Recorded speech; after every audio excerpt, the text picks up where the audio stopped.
जीविका IAS पर आप सभी का स्वागत है। मैं हूं आपके साथ सुमंत शाह। तो घटना चक्र पूर्वावलोकन की सीरीज में आज की जो क्लास है ये बायोलॉजी से स्टार्ट हो रही है। तो हम लोग जो साइंस की घटना चक्र पूर्वावलोकन है उसे कवर अप करेंगे और उसमें बायोलॉजी की ओर हम लोग बात करेंगे।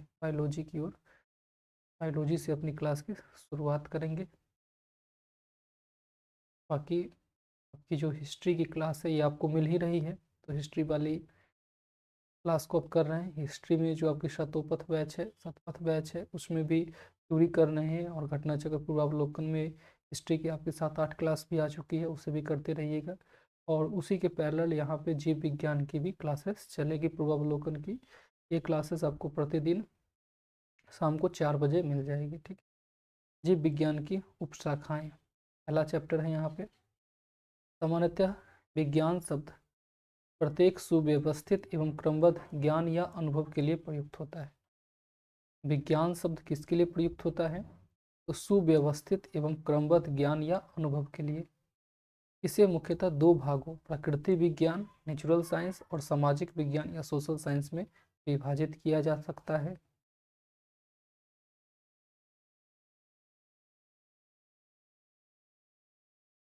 जो विज्ञान शब्द है इसका अर्थ होता है सुव्यवस्थित और क्रमबद्ध ज्ञान या अनुभव। इसे दो भागों प्रकृति विज्ञान और सामाजिक विज्ञान में बांटा जा सकता है। प्रकृति विज्ञान दो प्रमुख शाखाओं फिजिकल साइंस या लाइफ साइंस में विभाजित होता है। प्रकृति विज्ञान दो प्रमुख शाखाओं फिजिकल साइंस तथा लाइफ या बायोलॉजिकल साइंस में विभाजित होता है, जो पुनः कई शाखाओं में विभाजित होता है। आपने देखा सबसे पहले विज्ञान को दो भागों में बांटते हैं। विज्ञान को दो भागों में बांटते हैं। सबसे पहले होता है प्रकृति विज्ञान और जो दूसरा है उसे कहते हैं सामाजिक विज्ञान।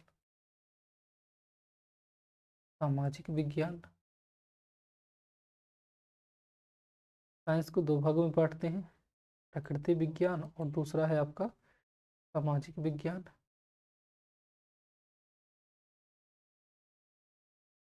ठीक है, प्रकृति विज्ञान और दूसरा है सामाजिक विज्ञान। वापस से प्रकृति विज्ञान को दो प्रमुख शाखाओं में विभाजित करते हैं। एक को कहते हैं फिजिकल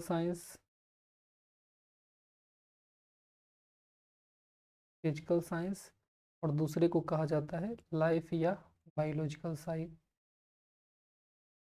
लाइफ या बायोलॉजिकल साइंस।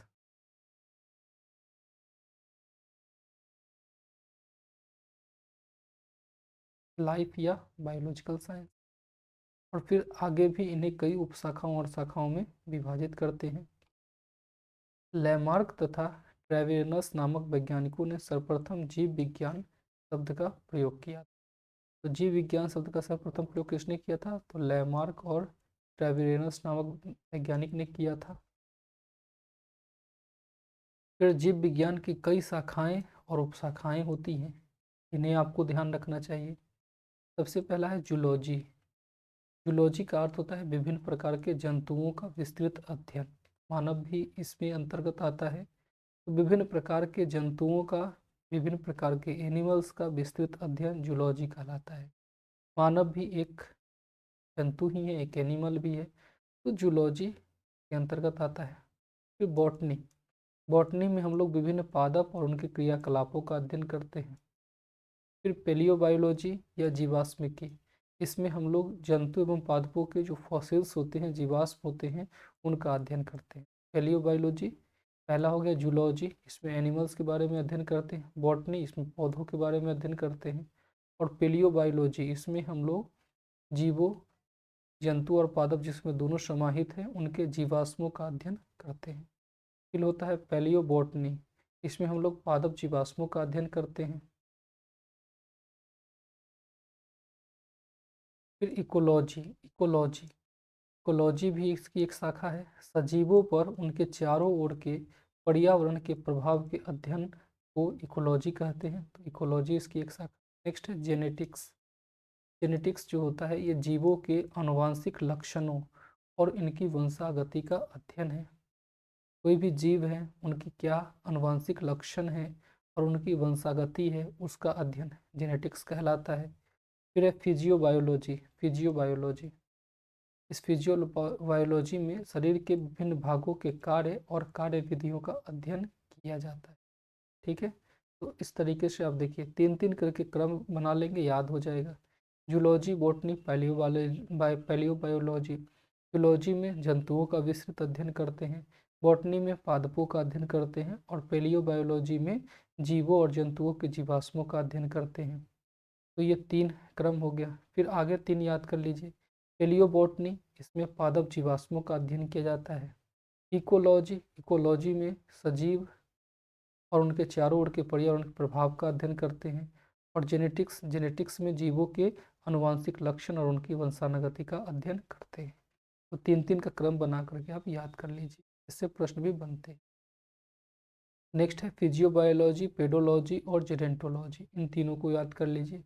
फिजियोबायोलॉजी में शरीर के विभिन्न कार्य और कार्यविधि का अध्ययन करते हैं। कैसे याद रखेंगे, तो आप देखते हैं फिजियो के पास जाते हैं, अगर आपके शरीर में हड्डी वगैरह से कोई संबंधित समस्या होती है तो फिजियोबायोलॉजी, इसमें शरीर के विभिन्न भाग के कार्य और कार्यविधियों का अध्ययन किया जाता है। पैडालॉजी, पैडा शब्द मिट्टी से संबंधित होता है, तो पैडालॉजी में मृदा, मृदा निर्माण, मृदा के प्रकार इत्यादि का अध्ययन किया जाता है।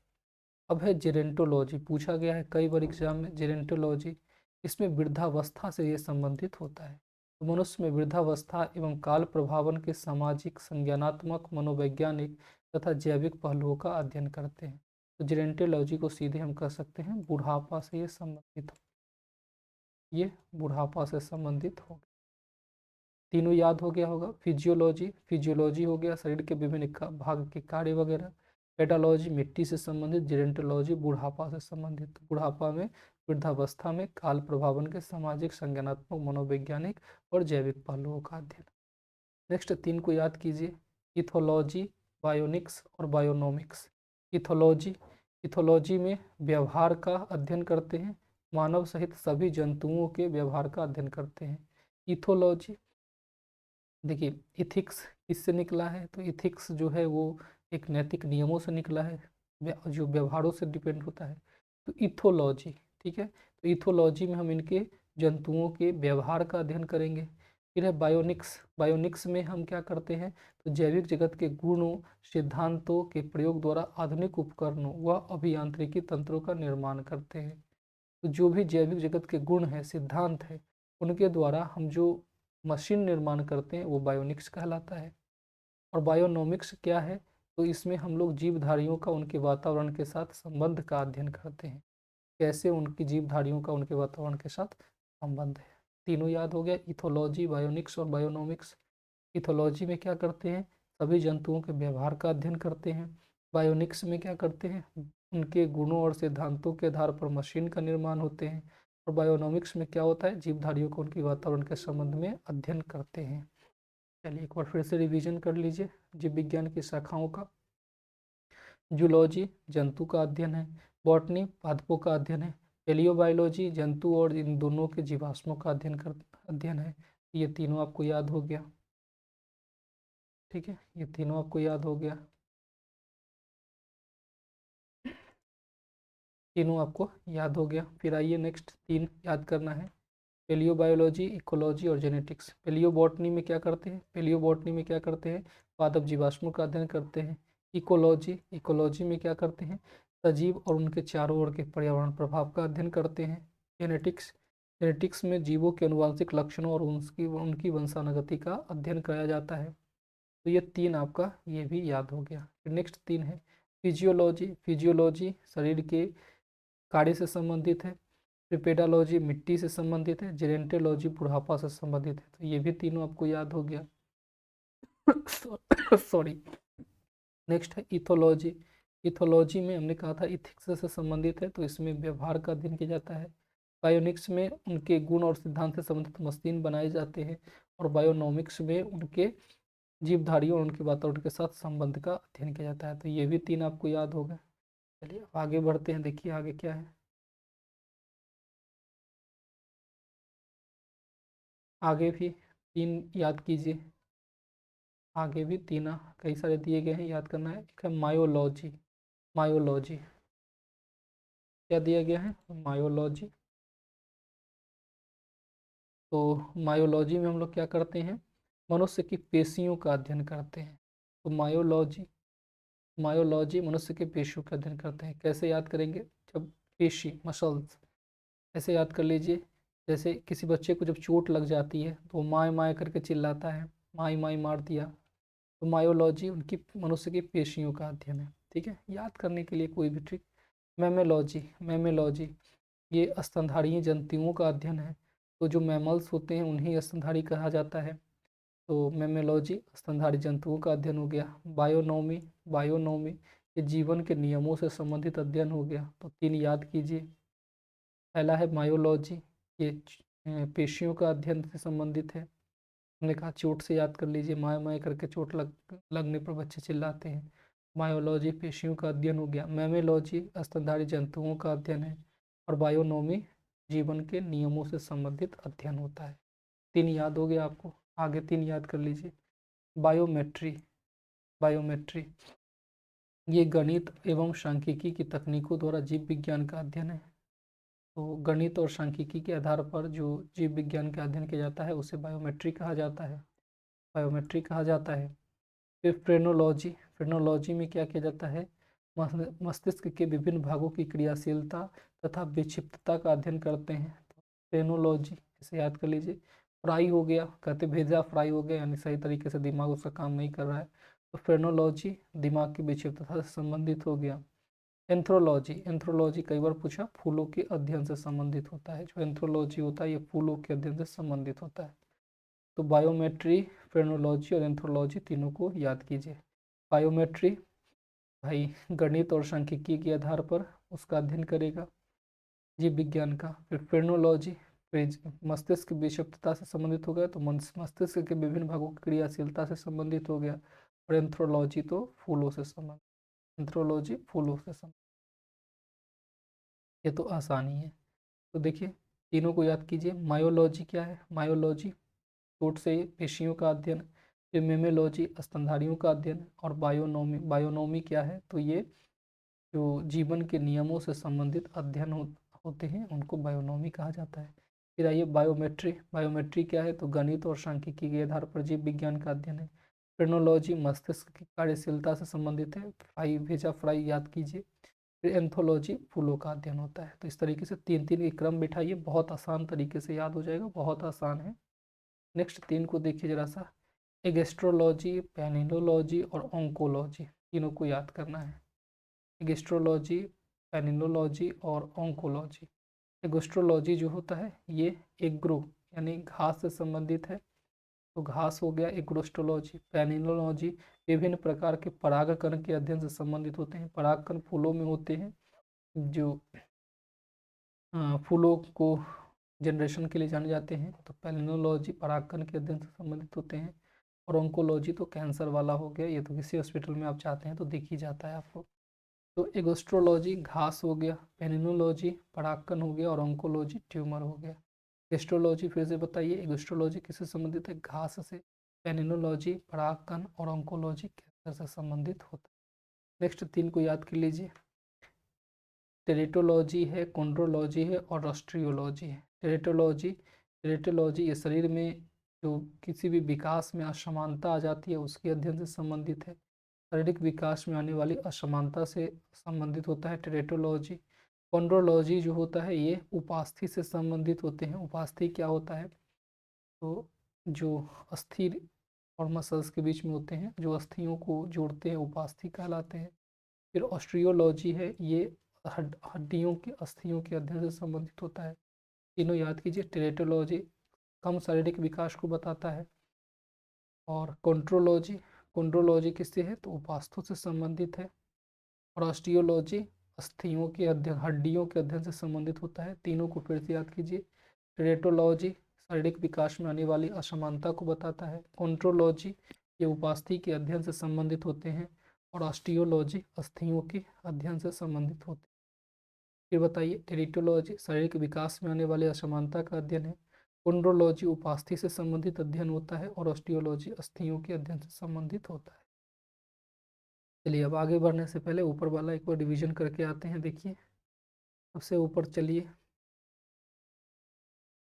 क्योंकि ये बहुत आसान है, इसकी बस याद करने की एक ही ट्रिक है। तीन तीन की सेट को याद कीजिए, मल्टीपल रिवीजन कीजिए और थोड़ी देर पे देखिए, एक बार मेहनत करके याद कर लीजिए, थोड़ी थोड़ी देर पे रिवीजन कर लीजिए। जितनी बार रिवीजन करेंगे आपका ये फिक्स हो जाएगा। यही इसके याद करने का तरीका है। मैं आपको साथ में ही याद करवा दे रहा हूँ। देखिए पहले तीनों का क्रम बिठाइए, zoology botany palaeobiology. Zoology botany palaeobiology. Zoology जंतु अध्ययन हो गया, बॉटनी पादप अध्ययन हो गया, पैलियोबायोलॉजी या जीवाश्मिकी में इन दोनों के जीवाश्म का अध्ययन करते हैं। जीवाश्म क्या होता है? तो जो अवशेष होते हैं वो जीवाश्म होते हैं। फिर आइए तीनों को देखिए, फिर तीन क्रम याद करना है आपका। पेलियोबायोलॉजी, पेलियो बॉटनी, ये बॉटनी है तो जंतु जीव जो पादप होते हैं उनके जीवाश्म से संबंधित है। इकोलॉजी संबंध का अध्ययन कर रहा है, मानव के जो जंतु हैं उनके चारों ओर के जो सजीव है उनके चारों ओर के पर्यावरणीय अध्ययन के संबंधित हो गया इकोलॉजी। जेनेटिक्स, ये तो अनुवांशिक विज्ञान के अध्ययन पर आधारित होता है। नेक्स्ट तीन को देखिए जरा सा, फिजियोबायोलॉजी है, पेडोलॉजी है और जेनेटोलॉजी है। फिजियोबायोलॉजी है, पेडोलॉजी है और जेनेटोलॉजी, तीन है ये।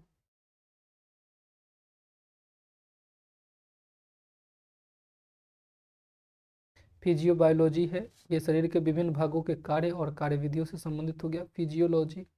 फिर पेडालॉजी, पेडा मिट्टी से संबंधित हो गया। जेरेंटोलॉजी, ये बुढ़ापा से संबंधित हो गया। ये भी तीनों आपको याद हो गया। ये नेक्स्ट नीचे आइए, इथोलॉजी है, इथोलॉजी है, बायोनिक्स है और यहाँ पे बायोनॉमिक्स है। ईमानदारी से बिना इधर देखे हुए आपको ये तीनों का बताना है। देखिए तीनों का, इथोलॉजी, इथोलॉजी किससे संबंधित हो गया भाई? तो हमने कहा था इथिक्स से, याद करिए। तो इथिक्स से संबंधित ये व्यवहार की बात हो गई। बायोनोमिक्स, बायोनोमिक्स में क्या किया जाएगा? तो बायोनिक्स में जो सिद्धांत है, गुण है, उनके उसके आधार पर मशीनों का निर्माण किया जाएगा।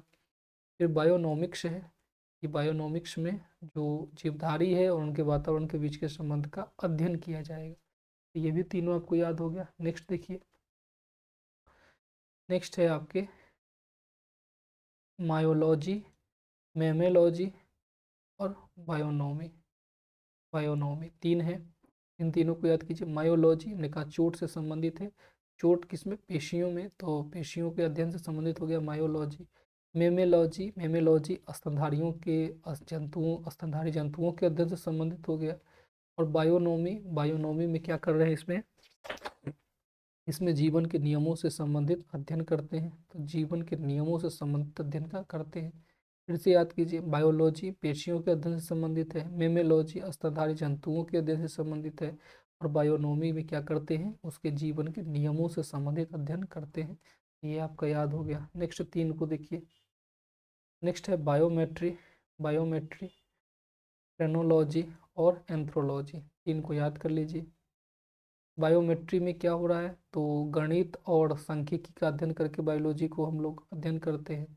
फिर फ्रेनोलॉजी में हम क्या करते हैं? फ्रेनोलॉजी फेजा फ्राई से याद करने के लिए हमने कहा था आपको, इसमें हम लोग मस्तिष्क के विभिन्न भागों में क्रियाशीलता का अध्ययन करते हैं। और एंथ्रोलॉजी, ये फूलों के अध्ययन से संबंधित हो गया। एंथ्रोलॉजी फूलों के अध्ययन से संबंधित हो गया। नेक्स्ट तीन की बात करें अगर हम, एग्रोस्टोलॉजी है, ये घास के अध्ययन से संबंधित हो गया। एग्रोस्टोलॉजी घास के अध्ययन से संबंधित हो गया। पेलिनोलॉजी, एनिनोलॉजी, ये परागकण से संबंधित है। और ऑन्कोलॉजी तो कैंसर से संबंधित है। एग्रोस्टोलॉजी घास, पेनिनोलॉजी, पेनिनोलॉजी परागकण और ऑन्कोलॉजी कैंसर से संबंधित हो गया। नेक्स्ट है टेरेटोलॉजी, टेरेटोलॉजी, और ये शारीरिक विकास में आने वाली असमानता के अध्ययन पर आधारित होता है। तो टेरेटोलॉजी शारीरिक विकास में आने वाली असमानता पर निर्भर करता है।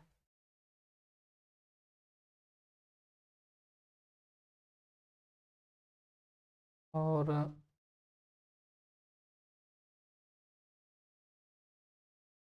चलिए एक सेकेंड यहाँ पे,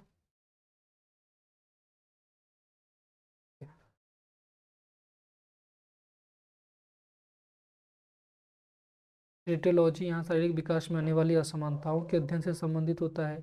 कॉन्ड्रोलॉजी में यहाँ हम लोग उपास्थि के संबंधित अध्ययन करते हैं। और ऑस्टियोलॉजी में हम लोग हड्डियों का अध्ययन करते हैं। तो यहाँ मैं आपको दिखाई नहीं दे रहा हूँ, घबराना नहीं है और क्लास करते रहिए। और इसे यहाँ पे बिजली की समस्या है। फिर है सेरोलॉजी, हीमेटोलॉजी और न्यूरोलॉजी, 3 आपको और याद करना है। सेरोलॉजी सीरम, सीरम से याद कर लीजिए। तो रुधिर में जो सीरम होते हैं, जो खून में सीरम होते हैं, उसके अध्ययन से संबंधित सेरोलॉजी होता है। हीमेटोलॉजी, हीमेटोलॉजी हम लोग जो ब्लड का अध्ययन होता है उसे हीमेटोलॉजी कहते हैं।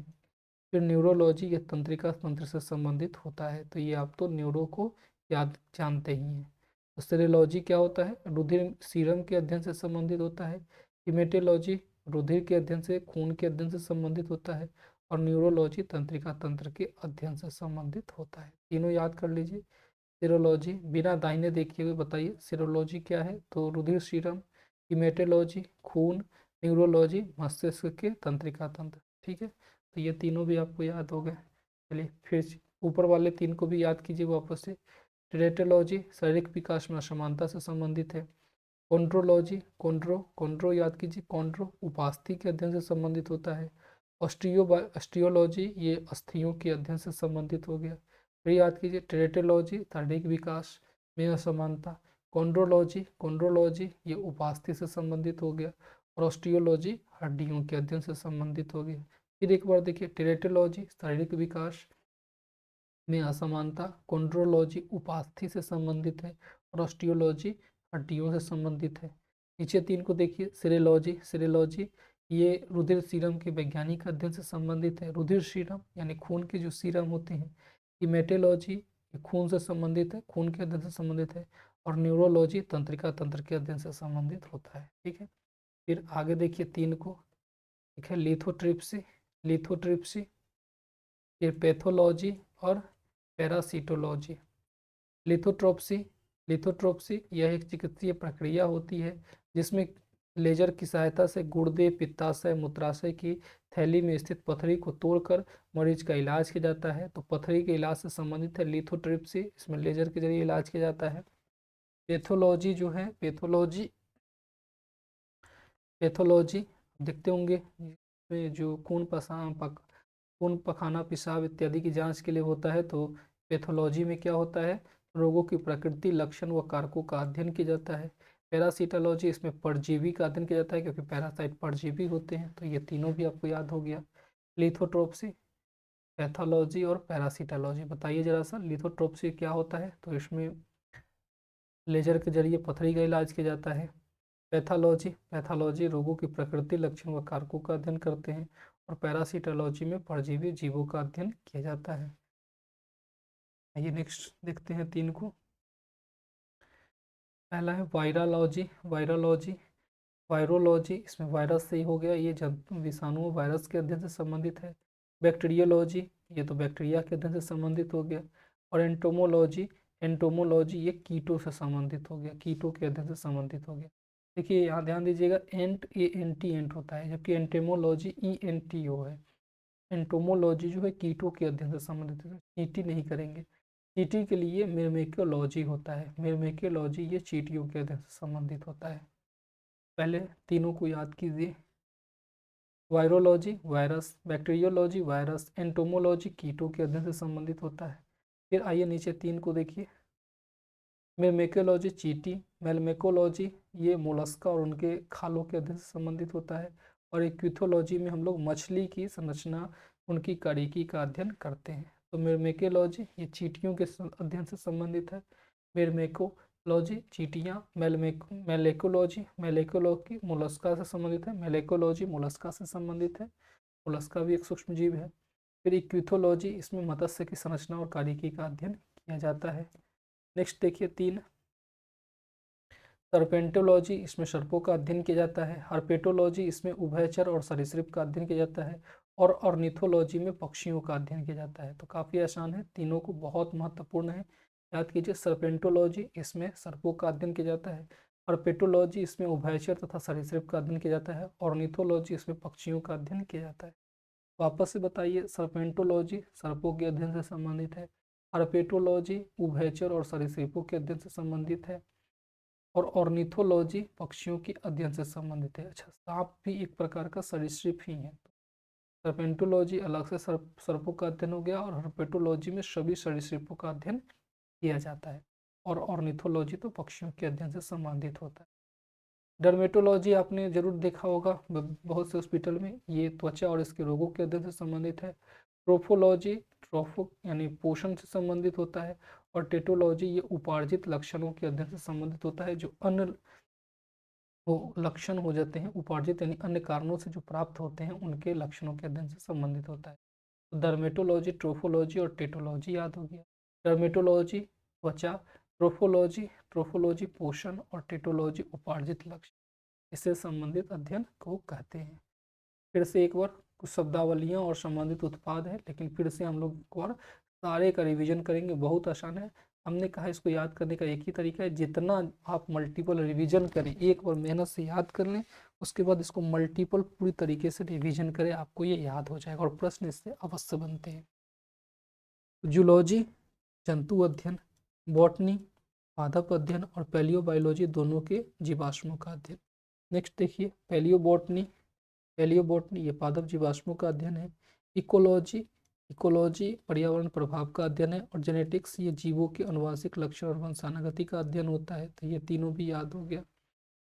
फिर नेक्स्ट है फिजियोलॉजी, फिजियोलॉजी फिजियो से हमने याद कराया था, शरीर के जो विभिन्न अंग होते हैं, विभिन्न भागों के कार्य होते हैं, उनके कार्य विधियों के अध्ययन से संबंधित होता है। पेडालॉजी मिट्टी, और जेनेंटोलॉजी बुढ़ापा से संबंधित होता है। तो ये तीनों सही हो गया। नेक्स्ट है इथोलॉजी, इथोलॉजी में हम लोग मानव सहित सभी जंतुओं के व्यवहार का अध्ययन करते हैं। बायोनिक्स में जैविक जगत के गुणों सिद्धांतों, और बायोनिक्स में जो हम गुणों और सिद्धांतों के आधार पर जो मशीन बनाते हैं उसके अध्ययन से संबंधित होता है ये आपके। और बायोनोमिक्स जो होता है इसमें जीवधारियों का उनके पर्यावरण वातावरण के साथ संबंध के अध्ययन से संबंधित होता है। तो इससे संबंधित इसमें होता है। चलिए फिर मैं आपको दिखाई दे रहा हूँ। ओके, तो इथोलॉजी ने कहा जंतुओं के व्यवहार से संबंधित हो गया।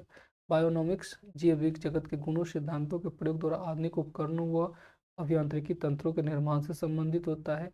और बायोनोमिक्स में जो है जीवधारियों और उनके वातावरण के साथ संबंध के अध्ययन से संबंधित होता है, ये आप जानते हैं। ये तीनों याद कर लीजिए। फिर नेक्स्ट तीन का रिविजन कीजिए जरा सा। मायोलॉजी, ये मैंने कहा चोट से संबंधित याद कर लीजिए इस तरीके से। तो मायोलॉजी हो गया आपका मनुष्य की पेशियों के अध्ययन से संबंधित। मेमेलॉजी ये स्तनधारी जंतुओं के अध्ययन से संबंधित हो गया। बायोनोमी इसमें जीवन के नियमों से संबंधित अध्ययन किया जाता है। खूब रिवीजन कीजिए, इसका मल्टीपल रिवीजन कीजिए, जरूरत पड़े तो इस वीडियो को रिपीट कर करके रिवीजन कीजिए। वैसे मैंने पूरी तरीके से आपको इस वीडियो में याद कराने का प्रयास किया है, पूरा याद कर डालिए। और फिर इसको थोड़ा सा स्पीड बढ़ा के दो पर वापस से कई बार देख डालिए। फिर बायोमेट्री, अच्छा ये याद करने का कोई शॉर्टकट नहीं है, इसी तरीके से आपको याद करना है। थोड़ी सी मेहनत करनी है, थोड़ी सी ट्रिक लगाना है, बाकी आपको मेहनत से परहेज नहीं करना है। फिर है बायोमेट्री, बायोमेट्री ये गणित और सांख्यिकी के अध्ययन द्वारा जीव विज्ञान से संबंधित होता है। फ्रेनोलॉजी ये मस्तिष्क से संबंधित हो गया, मस्तिष्क में जो विक्षिप्तता होती है इससे, अपने भेजा फ्राई का एग्जाम्पल दिया। एंथ्रोलॉजी फूलों के अध्ययन से संबंधित हो गया। बायोमेट्रिक क्या हो गया, गणित और सांख्यिकी का अध्ययन से बायोलॉजी को समझना। फ्रेनोलॉजी में जो मस्तिष्क की विक्षिप्तता है इसका अध्ययन है। और एंथ्रोलॉजी फूलों के अध्ययन से संबंधित होता है। एगोस्ट्रोलॉजी नेक्स्ट तीन है, एगोस्ट्रोलॉजी पेनिनोलॉजी और ऑन्कोलॉजी। एग्रोएस्ट्रोलॉजी में घास, पेनिनोलॉजी में विभिन्न प्रकार के परागकण, और ऑन्कोलॉजी में कैंसर के अध्ययन से संबंधित होता है। फिर है टेरेटोलॉजी, ये शारीरिक विकास में किसी भी प्रकार के असमानता को बताता है, टेरेटोलॉजी। फिर कॉन्ड्रोलॉजी ये उपास्थि के अध्ययन से संबंधित है, उपास्थि कार्टिलेज से संबंधित है। और ऑस्टियोलॉजी में हड्डियों से संबंधित अध्ययन होता है। टेरेटोलॉजी में शारीरिक विकास में असमानता, कॉन्ड्रोलॉजी में उपास्थि, और ऑस्टियोलॉजी में हड्डी। नेक्स्ट तीन को देखिए जरा सा, सेरोलॉजी, हेमेटोलॉजी और न्यूरोलॉजी। सेरोलॉजी में सीरम का अध्ययन किया जाता है, वो भी ब्लड के सीरम को।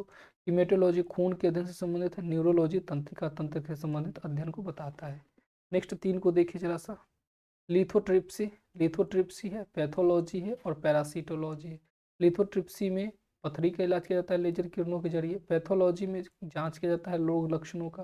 पैरासिटोलॉजी में परजीवी जीवों का अध्ययन किया जाता है। नेक्स्ट 3 है वायरोलॉजी, इसमें वायरस का अध्ययन किया जाता है। बैक्टीरियोलॉजी बैक्टीरिया से संबंधित है। एंटोमोलॉजी कीटों के अध्ययन से संबंधित है। फिर है मिर्मेकोलॉजी, ये चींटियों के अध्ययन से संबंधित है। मेलेकोलॉजी ये मोलस्का और इक्विथोलॉजी मछलियों से संबंधित होता है। फिर से देखिए, मिर्मेकोलॉजी चींटियों के अध्ययन से संबंधित, मेलेकोलॉजी मोलस्का और इक्विथोलॉजी मछलियों से संबंधित अध्ययन को कहते हैं। नेक्स्ट है सर्पेटोलॉजी, ये सर्पेटोलॉजी सभी प्रकार के सरीसृप और ऑर्निथोलॉजी में पक्षियों का अध्ययन किया जाता है। सर्पिटोलॉजी उभयचर और सरीसृप, ऑर्निथोलॉजी में पक्षियों के अध्ययन की बात की जाती है। नेक्स्ट देखिए डर्मेटोलॉजी, ये त्वचा और उसके रोगों से संबंधित होता है। ट्रोफोलॉजी ये ट्रॉफिक यानी पोषण से संबंधित है। टेटोलॉजी उपार्जित लक्षणों से संबंधित होता है। ठीक है, तो इस तरीके से आपने पूरी तरीके से यहाँ पे जो विभिन्न शाखाएं हैं इस शाखाओं को याद कर लिया है। ठीक है, जरूरत पड़े तो इसको वापस से फिर से रिवीजन जरूर कर लीजिएगा।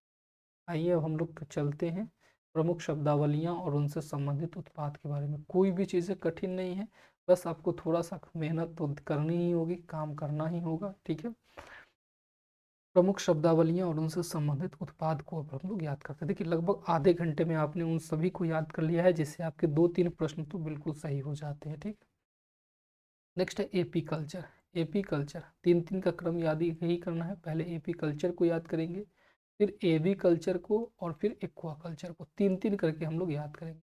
एपी कल्चर जो है ये शहद उत्पादन और फसलों में परागण हेतु मधुमक्खी पालन से संबंधित है। एपी कल्चर किससे संबंधित है? मधुमक्खी से।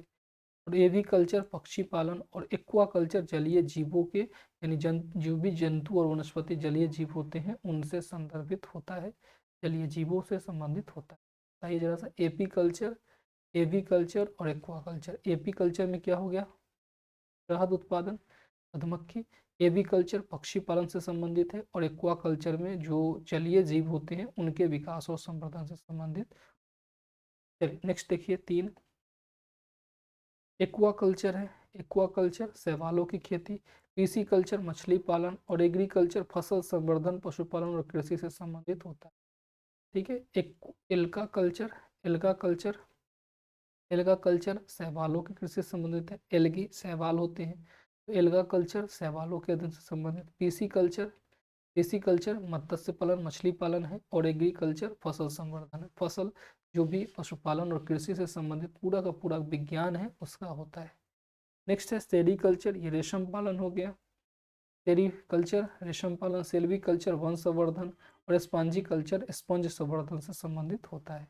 तो sericulture, Silvi culture, spongy culture को याद कीजिए। सेरीकल्चर सेरी रेशम पालन कच्चा रेशम और रेशम कीट पालन से संबंधित हो गया। सिल्वी कल्चर वन संवर्धन, वन संवर्धन से संबंधित है, वन विकास से संबंधित है। स्पंजी कल्चर स्पंज उत्पादन संवर्धन से संबंधित होता है। नेक्स्ट है फ्लोरिकल्चर, ये फूलों की खेती या पुष्प की कृषि से संबंधित है। ओलेरी कल्चर ये सब्जियों की कृषि से संबंधित है। और अर्बोरी कल्चर ये वृक्षों तथा झाड़ियों की कृषि से संबंधित है।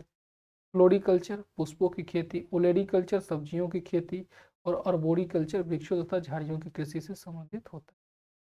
फ्लोरिकल्चर फूलों की खेती, ओलेरीकल्चर सब्जियों की खेती, और अर्बोरिकल्चर वृक्ष तथा झाड़ियों की खेती से संबंधित होता है। आइए सबको रिवीजन करते हैं एक बार। एपी कल्चर, एपी शहद उत्पादन, एवी कल्चर, एवी कल्चर पक्षी पालन हो गया, एवी पक्षी पालन, और एक्वा कल्चर जलीय जीवों से संबंधित हो गया। फिर से देखिए, एपी कल्चर शहद उत्पादन, एवी पक्षी पालन, एक्वा कल्चर जलीय जीवों से संबंधित हो गया। नेक्स्ट है एल्का कल्चर, एल्का कल्चर शैवाल से संबंधित हो गया क्योंकि एल्गी शैवाल को कह रहे हैं। पीसी कल्चर मत्स्य पालन मछली से संबंधित है। और एग्रीकल्चर, एग्रीकल्चर खेती से संबंधित हो गया आपका, कृषि से संबंधित, इसमें फसल संवर्धन और पशुपालन दोनों शामिल होते हैं। नेक्स्ट है आपका यहाँ पे देखिए सेरीकल्चर, ये कच्चे रेशम पालन से संबंधित हो गया। सेल्वीकल्चर वन संवर्धन हो गया। स्पंजी कल्चर स्पंज संवर्धन से हो गया। सेरीकल्चर कच्चा रेशम, सेल्वीकल्चर वन संवर्धन, स्पंजी कल्चर स्पंज संवर्धन हो गया। ठीक है, नेक्स्ट 3 को देखिए, फ्लोरिकल्चर फ्लोर पुष्प की खेती से संबंधित हो गया। ओलेरीकल्चर सब्जियों की खेती, और बोरीकल्चर वृक्ष तथा झाड़ी से संबंधित हो गया। फ्लोरी फूलों की खेती हो गया, फ्लोरी फ्लावर से हो गया, फ्लावर फूल, फूलों की खेती, ओलेरीकल्चर सब्जियों की खेती, अर्बोरिकल्चर वृक्ष तथा झाड़ियों की खेती से संबंधित हो गया। ठीक है, नेक्स्ट देखिए 3 को, हॉर्टिकल्चर। हॉर्टिकल्चर ये फूलों फलों सब्जी मसालों की खेती से संबंधित होता है। पोमोलॉजी फलों की कृषि से संबंधित होता है और एग्रोनॉमी फसलों की खेती से संबंधित होता है। हॉर्टिकल्चर, पोमोलॉजी और एग्रोनॉमी। हॉर्टिकल्चर फूलों फलों सब्जियों और मसालों की खेती से संबंधित हो गया, हॉर्ट्री। ठीक है, अब देखिए कैसे याद करें इसमें, तो हॉर्ट्री, हॉर्ट्री जो होता है ऐसे याद कर लीजिए, जो हॉट मसाला हो गया, गर्म है, थोड़ा सा मसाले गर्म होते हैं, फूल फल सब्जी मसाले, हॉर्टिकल्चर हो गया। फिर पोमोलॉजी फलों की कृषि से संबंधित हो गया। ठीक है, पोमोलॉजी, पोमोलॉजी फलों की कृषि से संबंधित हो गया और एग्रोनॉमी फसलों की खेती से संबंधित हो गया। नेक्स्ट 3 को देखिए जरा सा, वर्मी कल्चर। वर्मी कल्चर ये केचुआ पालन, ओस्ट्रीकल्चर सीप, सीप पालन, सीप जिसमें मोती होता है, और ओलीकल्चर ये जैतून ओलिव उत्पादन से संबंधित हो गया। वर्मी कल्चर 3 के क्रम को इस तरीके से बना करके याद कर डालिए। वर्मी कल्चर केचुआ पालन, ओस्ट्रीकल्चर सीप पालन, ओस्ट्रीज सीप होते हैं, ओलीकल्चर जैतून ओलिव तेल के संबंधित अध्ययन को संबंधित करते हैं। नेक्स्ट 3 है हेलीकल्चर, विटीकल्चर और मेरीकल्चर। हेलीकल्चर, विटीकल्चर और मेरीकल्चर। हेलीकल्चर घोंघा अध्ययन है, विटीकल्चर अंगूर और मेरीकल्चर मानव उपभोग हेतु समुद्री जीवों का संवर्धन से संबंधित है। तो मेरीन से मेरीकल्चर बना, विटीकल्चर अंगूर उत्पादन और हेलीकल्चर जो है ये घोंघे के संवर्धन से संबंधित होता है। घोंघा क्या होता है, स्नेल, बहुत सारे ग्रामीण क्षेत्रों में इसे खाया जाता है। तो हेलीकल्चर घोंघे का संवर्धन हो गया, विटीकल्चर अंगूर उत्पादन और मेरीकल्चर मानव उपभोग हेतु समुद्री जीवों के संवर्धन से संबंधित हो गया। नेक्स्ट देखिए जरा सा 3, मोरिकल्चर शहतूत की खेती से संबंधित है। हाइड्रोपोनिक्स, एरोपोनिक्स या एरोकल्चर ये जो है मृदा विहीन पादप संवर्धन से संबंधित होते हैं, जिसमें पानी में ही हो जाए, जिसमें मृदा का प्रयोग न किया जाए, वैसे पादप संवर्धन से संबंधित हाइड्रोपोनिक्स, एरोपोनिक्स या एरोकल्चर होते हैं। कई बार एग्जाम में पूछा है ये प्रश्न। मोरिकल्चर शहतूत एक पौधा है, शहतूत की खेती से संबंधित है। हाइड्रोपोनिक्स या एरोकल्चर ये मृदा विहीन यानी मृदा के बिना ही पादप के विकास से संबंधित होता है। फिर नेक्स्ट है सिट्रीकल्चर। सिट्रीकल्चर, सिट्रीकल्चर ये खट्टे फल से संबंधित है। और वेजिकल्चर ये सब्जियों और पौधों की कृषि से संबंधित है। जड़ वाले फसलों की खेती जिनमें कायिक प्रवर्धन होता है उससे संबंधित होता है वेजिकल्चर। वेजिकल्चर इससे संबंधित होता है। ठीक है, तो यहाँ पर हमने इसको याद कर लिया है। चलिए एक बार इसको रिवीजन करते हैं अच्छी तरीके से। प्रमुख शब्दावलियां और उनसे संबंधित उत्पाद, प्रश्न जरूर बनते हैं इससे, इसलिए ध्यान से इसको कर लेना है। एपी कल्चर, एपी, एपी ये एपी कल्चर शहद उत्पादन मधुमक्खी पालन से संबंधित है। एवी कल्चर, एवी पक्षी पालन से संबंधित है, एवी पक्षी पालन। एक्वा कल्चर, एक्वा कल्चर ये जलीय जीवों के संवर्धन से संबंधित है। वापस रिवीजन कीजिए, एपी शहद पालन, एपी शहद पालन, एवी कल्चर पक्षी पालन से संबंधित है और एक्वा कल्चर जलीय जीवों के संवर्धन से संबंधित होता है।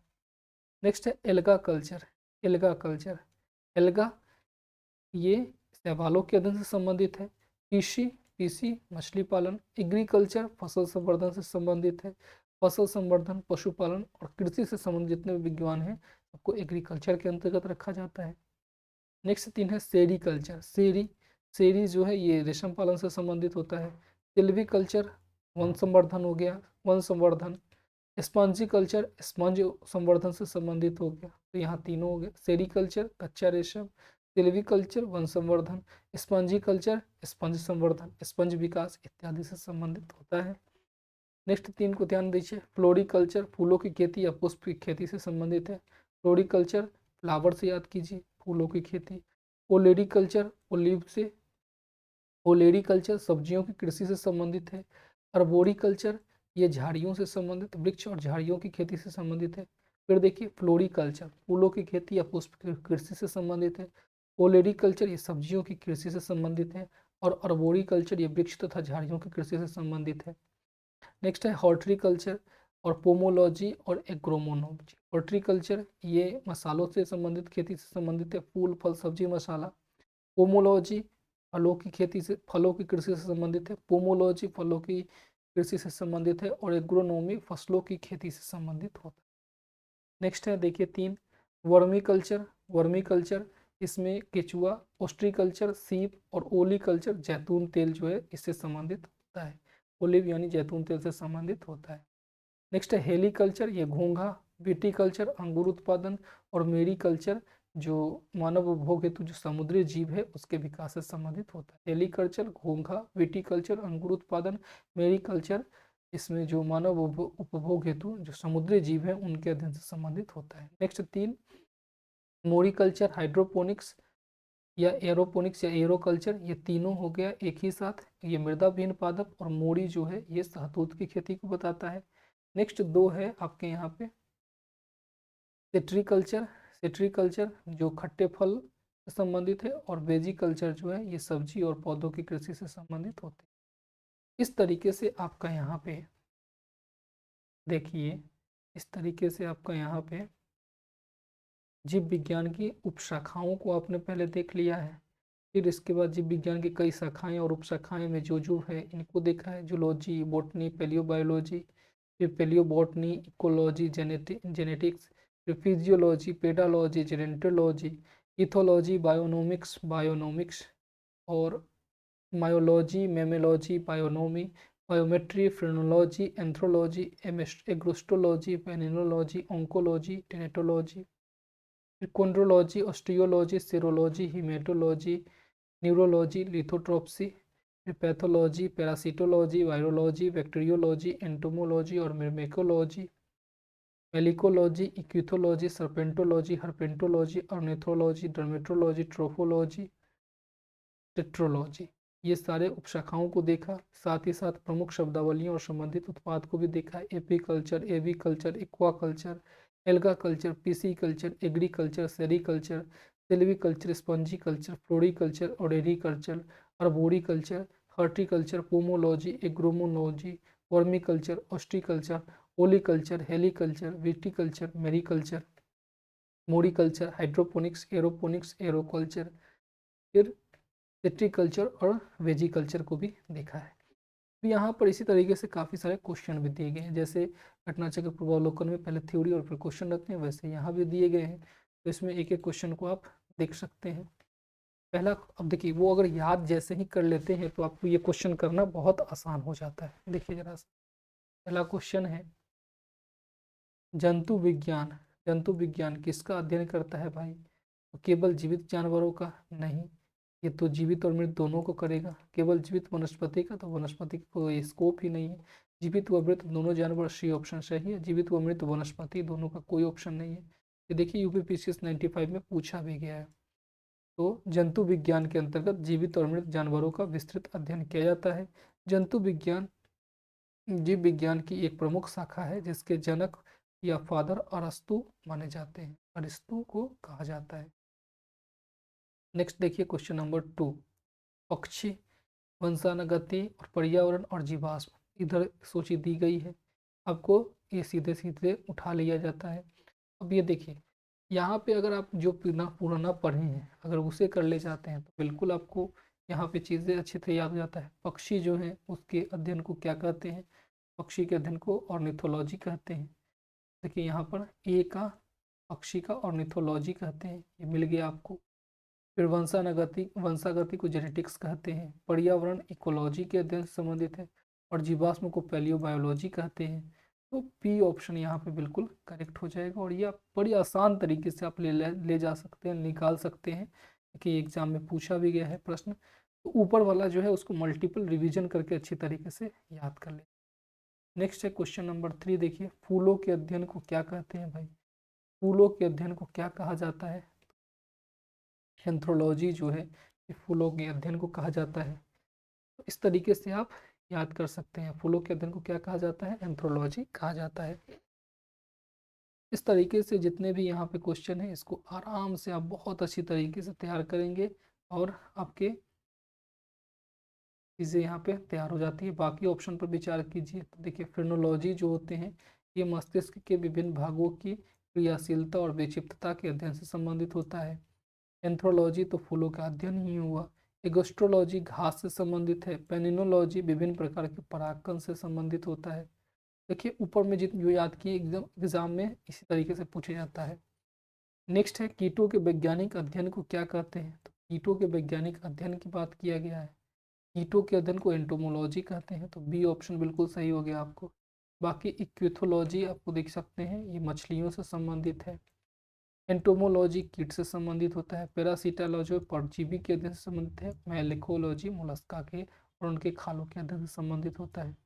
नेक्स्ट क्वेश्चन है क्वेश्चन नंबर 5। कौन सा विषय जनसंख्या और मानव समुदाय के महत्वपूर्ण आंकड़ों के अध्ययन से संबंधित है। देखिए परिस्थितिकी विज्ञान बिल्कुल नहीं। अनुवांशिकी ये तो जेनेटिक्स हो गया। जननांकिकी बिल्कुल सही है। परस विज्ञान वायरोलॉजी कहा जाता है, तो ये भी नहीं है। पांचवे का सी जो है बिल्कुल सही हो गया। नेक्स्ट है क्वेश्चन नंबर 6। विभिन्न संस्कृतियों के वैज्ञानिक विवरण के तुलनात्मक अध्ययन को क्या कहा जाता है। विभिन्न संस्कृतियों के वैज्ञानिक विवरण का तुलनात्मक अध्ययन, इसे इथेनोलॉजी कहते हैं। इसका ए बिल्कुल सही हो गया, इथेनोलॉजी। इसमें विभिन्न संस्कृतियों के वैज्ञानिक विवरण का तुलनात्मक अध्ययन करते हैं। इथेनोलॉजी में हम लोग संस्कृतियों के वैज्ञानिक विवरण का तुलनात्मक अध्ययन करते हैं। इथेनोग्राफी में किसी विशिष्ट संस्कृति का अध्ययन करते हैं। इथोलॉजी में हम लोग मानव सहित सभी जंतुओं के व्यवहार का अध्ययन करते हैं। और एथिक्स में हम लोग नैतिक आचार और कर्तव्य का मनोवैज्ञानिक अध्ययन करते हैं। ठीक है। नेक्स्ट है क्वेश्चन नंबर 7। जैविक जगत में होने वाले कार्य, गुण व पद्धति के अध्ययन, इस ज्ञान को मशीनी जगत में उपयोग करने को क्या कहते हैं। याद किया है आपने, बायोनिक्स इसको कहते हैं। ए ऑप्शन बिल्कुल सही है। बाकी बायोनोमिक्स क्या है, तो ये जीवधारियों और उनके संबंधों का अध्ययन करता है वातावरण के साथ। बायोनोमी में जीवन के नियमों का अध्ययन होता है। और बायोमेट्री में गणित व सांख्यिकी तकनीकों के आधार पर जीव विज्ञान का अध्ययन होता है। नेक्स्ट है क्वेश्चन नंबर 8। पैलियो वनस्पति के अध्ययन को क्या कहते हैं। पैलियो यानी जीवाश्म वनस्पति के अध्ययन को क्या कहते हैं। तो इनमें से कोई नहीं, क्योंकि इसमें पादप जीवाश्मों का अध्ययन किया जाता है। पैलियो बॉटनी कहते हैं उसको। और जंतु जीवाश्म तो है नहीं, क्योंकि ये वनस्पति पादप जीवाश्म का अध्ययन करते हैं। शैवाल को तो अलग ही हो गया। फफूंद भी इसमें नहीं आएगा। तो इसमें हम लोग पैलियो बॉटनी के अंतर्गत पादप जीवाश्मों का अध्ययन करते हैं, जो कि लाखों वर्ष पूर्व बर्फ, मिट्टी इत्यादि के नीचे किसी प्राकृतिक घटना के कारण दब गए थे। उनकी छाप पत्थरों की चट्टानों में प्राप्त होती है। जीवाश्मों से जैव विकास के वास्तविक ठोस प्रमाण प्राप्त मिलते हैं। प्रोफेसर बिरबल साहनी को भारतीय जीवाश्म वनस्पति विज्ञान का जनक कहा गया है। तो बिरबल साहनी को भारतीय जीवाश्म वनस्पति विज्ञान का जनक हम लोग। नेक्स्ट क्वेश्चन है क्वेश्चन नंबर 9। रेशम कीट पालन को क्या कहते हैं। तो सेरीकल्चर कहा जाता है। रेशम कीट पालन को सेरीकल्चर कहा जाता है। बाकी अगर अन्य ऑप्शन की बात करें, तो अन्य ऑप्शन में जो एपी कल्चर है, ये शहद उत्पादन से संबंधित है। हॉर्टिकल्चर फूल फल अध्ययन पौधा अध्ययन से संबंधित है। सेरीकल्चर तो भाई रेशम पालन हो ही गया। और फ्लोरिकल्चर फ्लावर से संबंधित है। सजावट के काम में जो पुष्प आते हैं उसके अध्ययन से संबंधित होता है, ये आपने जाना। नेक्स्ट है क्वेश्चन नंबर 10। मधुमक्खी का उपयोग किसके लिए किया जाता है। तो सेरीकल्चर बिल्कुल नहीं। एपी कल्चर में मधुमक्खी का उपयोग किया जाता है। सेरीकल्चर में तो रेशम कीट पालन हो गया।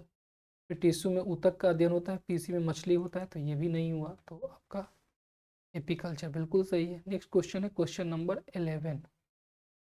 खेती दी गई है, दूसरी तरफ खेती का नामकरण किया गया है।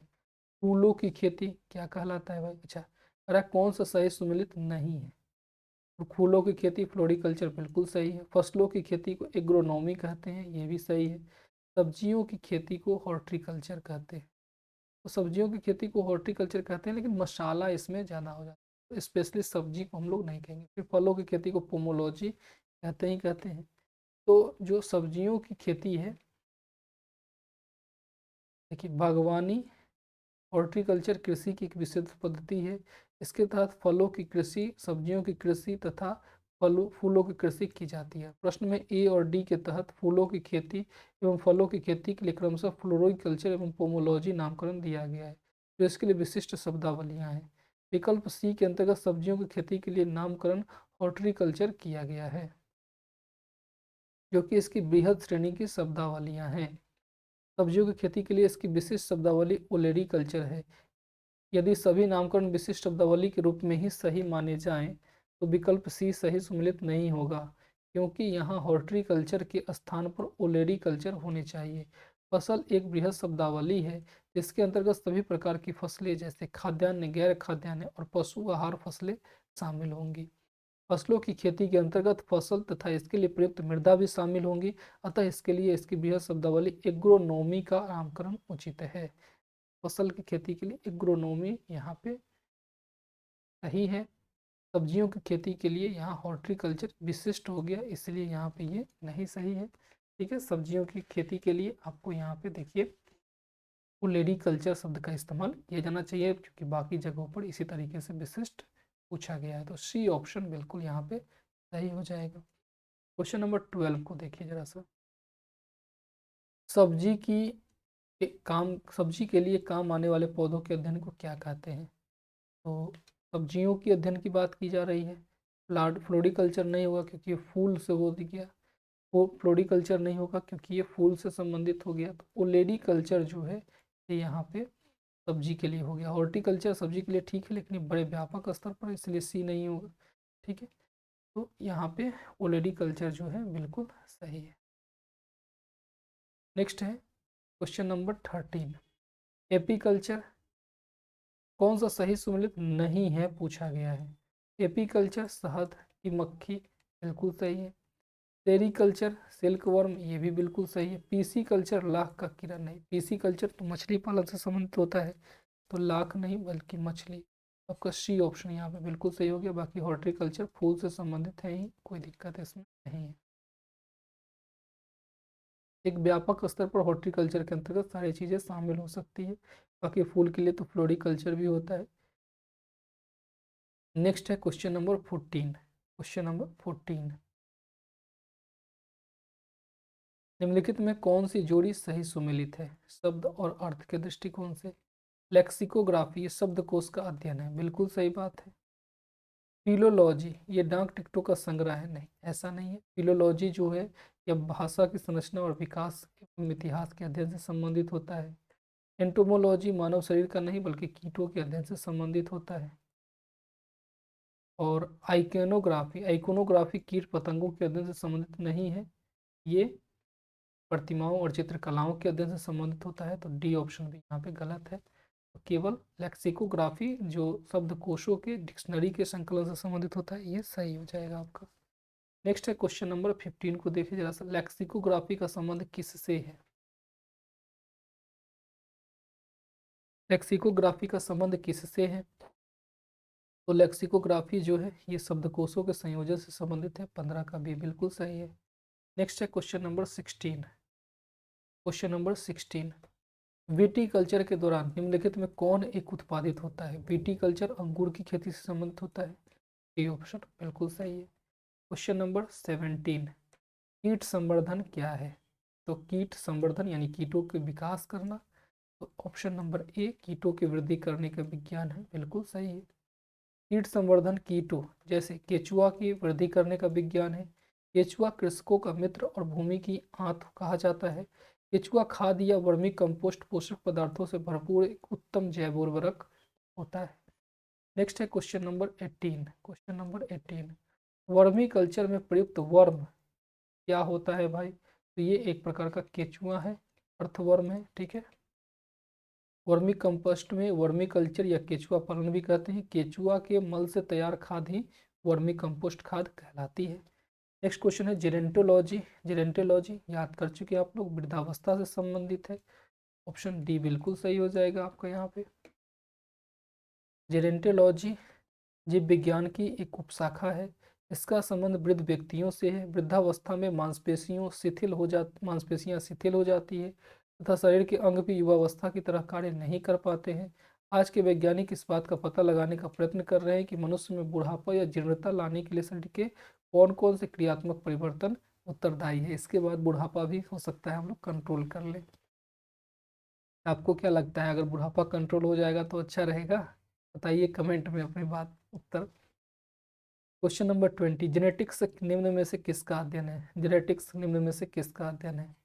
जेनेटिक्स होते हैं वो आनुवंशिकता का अध्ययन होता है, तो आनुवंशिकता और विचरण से संबंधित होता है। जेनेटिक्स या आनुवंशिकीय जीव विज्ञान की वह शाखा है जिसके अंतर्गत जीवधारियों के आनुवंशिक लक्षणों और इनकी वंशानुगति विचरण का जो वेरिएशन होता है उसका अध्ययन किया जाता है, वेरिएशन का अध्ययन किया जाता है। नेक्स्ट है क्वेश्चन नंबर 21, वृद्धावस्था एवं काल प्रभावन के विषय में ज्ञान प्राप्त करने की विधा को क्या कहलाते हैं? ऑन्कोलॉजी तो कैंसर से संबंधित हो गया, जेनेटोलॉजी बिल्कुल सही है, तो आपका बी ऑप्शन बिल्कुल सही है। जेनेटोलॉजी वृद्धावस्था एवं काल प्रभावन के सामाजिक, मनोवैज्ञानिक और जैविक पहलुओं के अध्ययन की विधा है। ओंकोलॉजी चिकित्सा विज्ञान की वह शाखा है जिसके अंतर्गत कैंसर से संबंधित ट्यूमर का अध्ययन किया जाता है। टेरेटोलॉजी शारीरिक विकास में आने वाली असमानताओं का अध्ययन है। और ऑर्निथोलॉजी पक्षियों का अध्ययन किया जाता है, तो इसलिए ऑप्शन बी बिल्कुल सही है। क्वेश्चन नंबर 22 को देखिए, जीर्ण वृद्ध होने की प्रक्रिया के अध्ययन को क्या कहते हैं? तो जेनेटोलॉजी बिल्कुल सही है। क्वेश्चन नंबर 23, पेडालॉजी मिट्टी से संबंधित हो गया, निम्न वैज्ञानिक अध्ययन से संबंधित है, तो बी ऑप्शन मिट्टी संबंधित सही है। पेडालॉजी के अंतर्गत मृदा निर्माण, मृदा के प्रकार इत्यादि का अध्ययन करते हैं। मृदा एक भौतिक घटक है जिससे हरे पौधे कच्चे पदार्थ के रूप में जल एवं खनिज लवण प्राप्त करते हैं। मिट्टी भौतिक चट्टानों के अपक्षय यानी वेदरिंग से निर्मित होती है। जो भौतिक चट्टान होती है उन्हीं के टूट फूट से मिट्टी निर्मित होती है। नेक्स्ट है क्वेश्चन नंबर 24, अस्थियों के अध्ययन विज्ञान के किस शाखा के अंतर्गत किया जाता है? ऑस्टियोलॉजी हड्डियों के अध्ययन से संबंधित होता है। ऑस्टियोलॉजी हड्डियों के अध्ययन से संबंधित है। ओरोलॉजी पर्वतों के अध्ययन से संबंधित है। सेरोलॉजी रुधिर सीरम हो गया। और जियोलॉजी में पृथ्वी की आंतरिक संरचना और उसमें पाए जाने वाले पदार्थों का अध्ययन किया जाता है। नेक्स्ट है क्वेश्चन नंबर 25, हड्डियों की पढ़ाई जिस विज्ञान किस शाखा के अंतर्गत होती है? तो ऑस्टियोलॉजी के अंतर्गत होती है। फिर नेक्स्ट है सर्पों के विषय में जानकारी प्राप्त करना क्या कहलाता है? तो सर्पेंटोलॉजी बिल्कुल सही है। सर्पेंटोलॉजी के तहत सर्पों का अध्ययन किया जाता है। हर्पेंटोलॉजी जीव विज्ञान की वह शाखा है जिसके अंतर्गत उभयचर तथा सरीसृपों का अध्ययन किया जाता है। ऑर्निथोलॉजी के तहत पक्षियों के अध्ययन किया जाता है। इक्विथोलॉजी के तहत मछलियों का अध्ययन किया जाता है। नेक्स्ट है क्वेश्चन नंबर 27, निम्न में से बेमेल को ज्ञात करना है। फिजियोलॉजी नहीं सही है, बेमेल को ज्ञात करना है। बेमेल को ज्ञात करने का अर्थ है कि 3 इसमें एक होगा और एक इसमें मेल नहीं होंगे। फिजियोलॉजी, साइकोलॉजी, पैथोलॉजी, बैक्टीरियोलॉजी 3 है इसमें। और देखिए जरा सा बिठाइए, फिजियोलॉजी, साइकोलॉजी, पैथोलॉजी, बैक्टीरियोलॉजी, तो इसमें जो है हाँ, फिजियोलॉजी, पैथोलॉजी और बैक्टीरियोलॉजी ये जीव विज्ञान से संबंधित है, जबकि साइकोलॉजी मनोविज्ञान से संबंधित है, इसलिए बी ऑप्शन साइकोलॉजी अलग हो गया। बाकी तीनों जो है ये जीव विज्ञान से संबंधित होते हैं। नेक्स्ट है क्वेश्चन नंबर 28, हाइड्रोपोनिक्स क्या होता है? हाइड्रोपोनिक्स क्या होता है? हाइड्रोपोनिक्स या एरोलॉजी का अर्थ होता है जो मृदा विहीन पादप उगाया जाए उसे हाइड्रोपोनिक्स कहा जाता है, तो ये बिल्कुल सही है। हाइड्रोपोनिक्स एक ऐसी प्रक्रिया है जिसमें खनिज पोषक तत्वों के विलयन के प्रयोग द्वारा जल में पौधों को उगाया जाता है। यह पौधों को उगाने की ऐसी विधि है जिसमें भूमि में पौधे नहीं उगाए जाते हैं। तो इस तरीके से 28 नंबर क्वेश्चन भी कर लिया। तो हमने घटना चक्र पूर्वावलोकन जो विज्ञान का बायोलॉजी वाला सेक्शन है इसका पहला चैप्टर को यहाँ पूरी तरीके से सफलतापूर्वक समझ लिया, याद कर लिया। इसको मल्टीपल रिवीजन कीजिए, बहुत आसान से इससे प्रश्न बनते हैं। और मैंने कहा इसका कोई शॉर्टकट नहीं है, याद आपको करना ही होगा, तो कर लीजिए। फिर इसके बाद दूसरे चैप्टर के साथ मिलेंगे। आपको याद करा दे कि ये क्लास आपको प्रतिदिन 4 बजे शाम को मिल जाती है। बाकी अन्य क्लासेस भी आपको शाम को मिल जा रही हैं। तो चलिए आज की क्लास में इतना ही, मिलते हैं अगली क्लास में, तब तक के लिए बहुत बहुत धन्यवाद।